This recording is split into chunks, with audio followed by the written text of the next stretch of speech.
जो ह्यूमेटिक heart disease वाला topic चल रहा था उसमें प्रीवियस क्लास में अपन ने इसका इंट्रोडक्शन, डेफिनेशन एंड कोजेस को अच्छे से एक्सप्लेनेशन में पढ़ लिया था। इस वीडियो में अपन इसका pathophysiology, sign and symptoms and treatment को कवर करेंगे। तो अगर आप मेरे चैनल पर नए हैं तो चैनल को सब्सक्राइब कर लीजिए और आप मेरी वीडियो कंटिन्यू देखते हैं और आपको समझ में भी आता है तो प्लीज़ वीडियो को लाइक ज़रूर कर दें। तो शुरू करते हैं। यहाँ पे पैथोफिजियोलॉजी की बात करें तो यहाँ पे मैं आपको इसकी मैकेनिज्म डायग्राम के थ्रू एक्सप्लेन कर देता हूँ। तो नॉर्मली स्ट्रक्चर की बात करें तो हार्ट में 4 तरह के वाल्व्स देखने को मिलते हैं। एक तो होता है ट्राइकस्पिड, दूसरा होता है बाइकस्पिड, तीसरा होता है पल्मोनरी और चौथा होता है एरोटिक वाल्व। तो यहाँ पे जो ट्राइकस्पिड वाल्व होता है राइट साइड ऑफ हार्ट में प्रेजेंट होता है और बाइकस्पिड या मिट्रल वाल्व जो होता है लेफ्ट साइड ऑफ हार्ट में प्रेजेंट होता है। ट्राइकस्पिड वाल्व की बात करें तो ये राइट एट्रियम से राइट वेंट्रिकल में ब्लड के फ्लो को मेंटेन करता है। बाइकस्पिड या मिट्रल वाल्व जो होता है लेफ्ट एट्रियम से लेफ्ट वेंट्रिकल में ब्लड के मूवमेंट को मेंटेन करता है।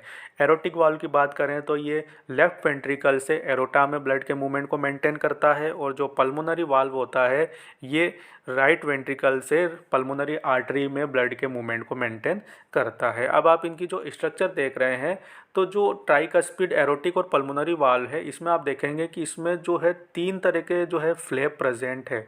ठीक है, सभी जो है 3 तरह के इसमें फ्लैप प्रेजेंट है। लेकिन जो अपना मिट्रल वाल्व है इसमें जो है 1-2 तरह के फ्लैप आप देखेंगे, क्योंकि इसके अंदर जो है 2 ही कस्प या फ्लैप प्रेजेंट होते हैं, इसलिए ही इसको बाइकस्पिड वाल्व भी बोला जाता है। तो अभी ह्यूमेटिक हार्ट डिजीज़ की बात करें तो ह्यूमेटिक हार्ट डिजीज़ में क्या होता है, ये 2 स्पेशली वाल्व जो है अफेक्ट होते हैं। कौन कौन से? एक तो में हो गया मिट्रल वाल्व और दूसरा हो गया एरोटिक वाल्व। तो ये जो वाल्व होते हैं सबसे ज़्यादा अफेक्ट होते हैं या प्रॉब्लम इनमें देखने को मिलती है। तो अब किस तरह से इसमें प्रॉब्लम देखने को मिलती है, तो इस डायग्राम में आप देख रहे हैं जो नॉर्मल स्ट्रक्चर है वाल्व की वो तो इस तरह से है और जो एबनॉर्मल है वो कुछ इस तरह से है। तो नॉर्मल कंडीशन में आप देखेंगे जो वाल्व जब ओपन होता है तो कुछ इस तरह से दिखता है और जब क्लोज होता है तो कुछ इस तरह से दिखता है। लेकिन अगर यहाँ पे इन्फ्लामेशन या ह्यूमेटिक हार्ट डिजीज कंडीशन प्रेजेंट है तो जब वाल्व जब ओपन रहेगा तो कुछ इस तरह से दिखेगा। मीन्स कहने का मीन ये है कि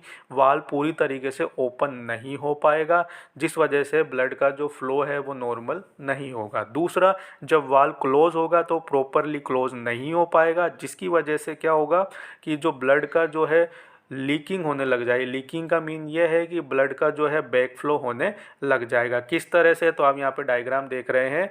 तो डायग्राम में आप देखेंगे कि ये तो हो गया मिट्रल वाल्व और ये हो गया एरोटिक वाल्व। तो इनके अंदर अंदर अगर स्कार फॉर्मेशन हो गया या यहाँ पे इन्फ्लामेशन हो गया तो क्या होगा, ना तो ये प्रॉपरली ओपन हो पाएंगे ना ही प्रॉपरली क्लोज हो पाएंगे, जिसकी वजह से क्या होगा, या तो यहाँ से एक तो ब्लड आगे फ्लो नहीं हो पाएगा यानी प्रॉपर नॉर्मल तरीके से ब्लड आगे फ्लो नहीं होगा। दूसरा, यहाँ पे जो ब्लड का जो है ब्रेक फ्लो होने लग जाएगा यानी ब्लड जो है लीक होने लग जाएगा वाल्व से, यानी पीछे की तरफ वापस जाने लग जाएगा। तो इस कंडीशन को अपन बोलेंगे ह्यूमेटिक हार्ट डिजीज़। अब इसमें रिजल्ट क्या होगा कि जो बैक फ्लो हो रहा है हार्ट में ब्लड का और जो ब्लड आगे नहीं जा पा रहा है, इसकी वजह से जो हार्ट है वो अपना फंक्शन नॉर्मली नहीं कर पाएगा। और अगर हार्ट अपना नॉर्मल फंक्शन नहीं कर पाएगा तो यहाँ पे एक प्रॉब्लम देखने को मिलेगी जिसको बोलेंगे हार्ट फेलियर, यानी कि एंड रिजल्ट में बच्चे का जो हार्ट है वो फेल हो जाएगा और बच्चे की डेथ हो जाएगी। तो जो है इसकी मैकेनिज्म को नोट्स के थ्रू अगेन एक बार एक्सप्लेन कर देता हूँ। तो यहाँ पे जो पॉजिटिव फैक्टर्स होते हैं यानी कि जो ऑटो इम्यूनिटी कंडीशन है उसके जैसे होता क्या है, जो एंटीबॉडीज़ होती है वो हार्ट के वाल्व्स को अटैक करने लग जाती है, जिसकी वजह से वहाँ इन्फ्लामेशन हो जाता है और स्कार फॉर्मेशन हो जाता है। तो यहाँ पे हार्ट वाल्व में जो है स्कार फॉर्मेशन हो चुका है यानी वो स्टिफ हो चुके हैं या हार्ड हो चुके हैं। तो अब इस वजह से होगा क्या, एक तो जो हार्ट के वाल्व है वो नैरो हो जाएंगे और दूसरा उनमें से लीक होने लग जाएगा यानी ब्लड जो है लीक होने लग जाएगा। इसका मतलब ये है कि ब्लड का बैक फ्लो होने लग जाएगा। तो इस वजह से क्या होगा, हार्ट जो है वो अपना नॉर्मल फंक्शन नहीं कर पाएगा, जिसकी वजह से जो है आगे चल के जो बच्चे का हार्ट है वो फेल हो जाएगा और बच्चे की डेथ हो जाएगी।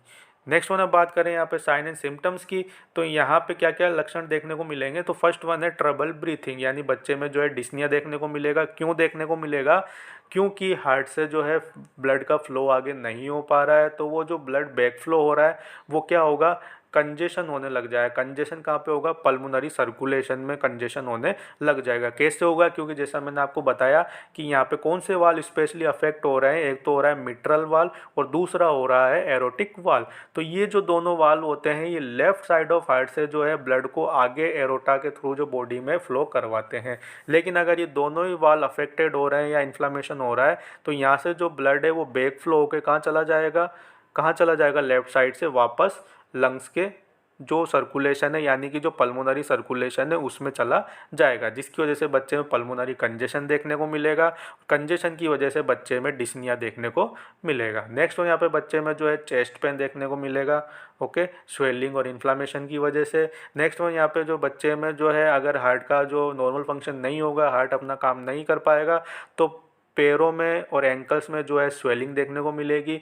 नेक्स्ट वन यहाँ पे जो है हार्ट मर्मर साउंड भी देखने को मिलेगा, यानी कि हार्ट में जो है एबनॉर्मल बीट साउंड सुनने को मिलेंगे। नॉर्मली जो है लब डब साउंड होते हैं लेकिन यहाँ पे जो है एबनॉर्मल साउंड सुनने को मिलेंगे, या कार्डियक एरिथमिया की कंडीशन यहाँ पे रहेगी। मतलब और क्या क्या सिम्टम्स देखने को मिलेंगे? तो जैसा मैंने आपको बताया था, ह्यूमेटिक फीवर में ह्यूमेटिक हार्ट डिजीज़ के साथ में अलग अदर प्रॉब्लम्स भी देखने को मिलती है, लाइक जॉइंट पेन भी देखने को मिलता है जिसके लिए टर्म यूज़ होता है आर्थराइटिस।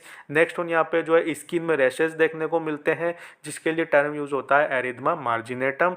नेक्स्ट वन यहाँ पे जो है सबक्यूटेनियस टिश्यू में कुछ नोड्यूल्स भी बन जाते हैं जो पेनलेस होते हैं और बहुत स्मॉल होते हैं, बम्प लाइक स्ट्रक्चर होती है यानी कि गांठे टाइप बन जाती है जो पेनलेस रहती हैं। तो ये सब क्यूटेनियस टिश्यू को अफेक्ट करती हैं। नेक्स्ट वन यहाँ पे सिम्टम देखने को मिलेगा कोरिया, जो ब्रेन में देखने को मिलेगा। ये क्या कंडीशन होती है? तो कोरिया एक ऐसी कंडीशन होती है जिसमें पेशेंट में इनवॉलेंट्री जो है जर्की मूवमेंट्स होने लग जाते हैं हाथों में पैरों में, यानी नेक्स्ट वन यहाँ पे पेशेंट में एब्डोमिनल पेन भी देखने को मिल सकता है। इसके अलावा जो है एपिस्टैक्सिस भी देखने को मिलेगा यानी नोज के थ्रू ब्लड बाहर आएगा। नेक्स्ट वन यहाँ पे जो है बच्चे में फीवर भी रहेगा due to inflammation. Next one बात करें अपन डायग्नोस्टिक इवोल्यूशन की, तो यहाँ पे हिस्ट्री कलेक्शन करेंगे यानी हिस्ट्री में present past medical and family history करेंगे। स्पेशली फैमिली हिस्ट्री देख करेंगे तो उसमें जीन्स को अपन चेक करेंगे क्योंकि ह्यूमेटिक फीवर के रिस्क फैक्टर में एक मेन रिस्क फैक्टर होता है जीन्स। जीन्स जो होते हैं यहाँ पे रिस्पॉन्सिबल हो सकते हैं ह्यूमेटिक फीवर अकर होने के। नेक्स्ट वन यहाँ पे फिजिकल एग्जामिनेशन में हेड टू टू एग्जामिनेशन करेंगे जिसमें जोन्स क्राइटेरिया का यूज़ करेंगे ह्यूमेटिक फीवर को आइडेंटिफाई या कंफर्म करने के लिए। जोन्स क्राइटेरिया में दो तरह के क्राइटेरिया होते हैं, major criteria and minor criteria. जो अगर आपको डिटेल में पढ़ना है तो आप मेरे चैनल पे जाके ह्यूमेटिक फीवर वाली डिजीज़ देख सकते हैं जिसका डिस्क्रिप्शन में मैंने लिंक भी दे दिया है। नेक्स्ट वन यहाँ पे थ्रोट कल्चर करेंगे यानी थ्रोट से जो है स्वाब लेंगे या सैंपल लेंगे किसको डिटेक्ट करने के लिए? बैक्टीरिया को डिटेक्ट करने के लिए। कौन सा bacteria? Group A beta haemolytic Streptococcus bacteria. Next one यहाँ पे पेशेंट की ईसीजी भी करेंगे जिसकी फुल फॉर्म होती है इलेक्ट्रोकार्डियोग्राम। अब ईसीजी होता है ये हार्ट की इलेक्ट्रिकल एक्टिविटी को मेजर करता है। तो यहाँ पे जो है ईसीजी एबनॉर्मल आएगी। क्यों आएगी? क्योंकि यहाँ पे हार्ट के वाल्व जो है वो डैमेज हो रखे हैं। तो यहाँ पे ईसीजी में क्या एबनॉर्मलिटी देखने को मिलेगी? प्रोलॉन्ग पीआर इंटरवल यहाँ देखने को मिलेगा। इसके अलावा यहाँ पे ब्लड टेस्ट भी कर सकते हैं। ब्लड टेस्ट क्यों करेंगे?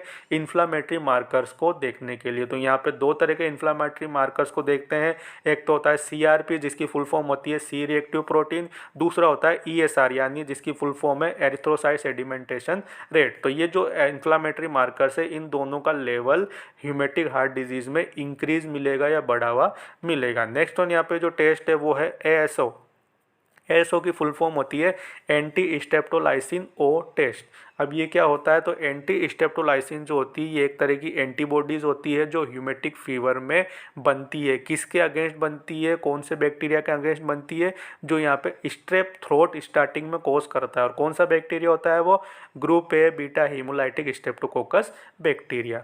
तो वो जो बैक्टीरिया के अगेंस्ट यहाँ पे एंटीबॉडीज़ बनती है वो अगर पेशेंट के ब्लड में प्रेजेंट है तो वो जब ये टेस्ट करेंगे तो एंटी स्टेप्टोलाइसिन ओ टेस्ट में उन एंटीबॉडीज़ की प्रेजेंस का पता लगेगा और पता लगेगा तो यहाँ पे कंफर्म हो जाएगा कि पेशेंट में ह्यूमेटिक फीवर की कंडीशन हुई है। तो ये सारे जो डायग्नोसिस है ये किए जाते हैं ह्यूमेटिक फीवर या ह्यूमेटिक हार्ट डिजीज़ को कंफर्म करने के लिए। नेक्स्ट हम बात करें यहाँ पे मैनेजमेंट की, तो यहाँ पे जो पेशेंट को एंटीबायोटिक्स देंगे। एंटीबायोटिक्स क्यों देंगे? बैक्टीरियल इन्फेक्शन को ख़त्म करने के लिए। तो इसमें एंटीबायोटिक्स अपन दे सकते हैं, लाइक पेनिसिलिन दे सकते हैं, एरिथ्रोमाइसिन दे सकते हैं। अगर बच्चे में पेनिसिलिन से एलर्जी है तो एरिथ्रोमाइसिन यहाँ पे सेफेस्ट ड्रग रहेगी। नेक्स्ट वन यहाँ पे पे जो एंटीबायोटिक्स है वो लॉन्ग टर्म बेसिस पे चलेगी, यानी लंबे समय तक चलेगी। क्यों चलेगी? स्ट्रेप इन्फेक्शन को वापस से होने से रोकने के लिए। नेक्स्ट वन यहाँ पे कोर्टिकोस्टेरॉइड्स या एंटी इन्फ्लामेटरी ड्रग्स भी दे सकते हैं।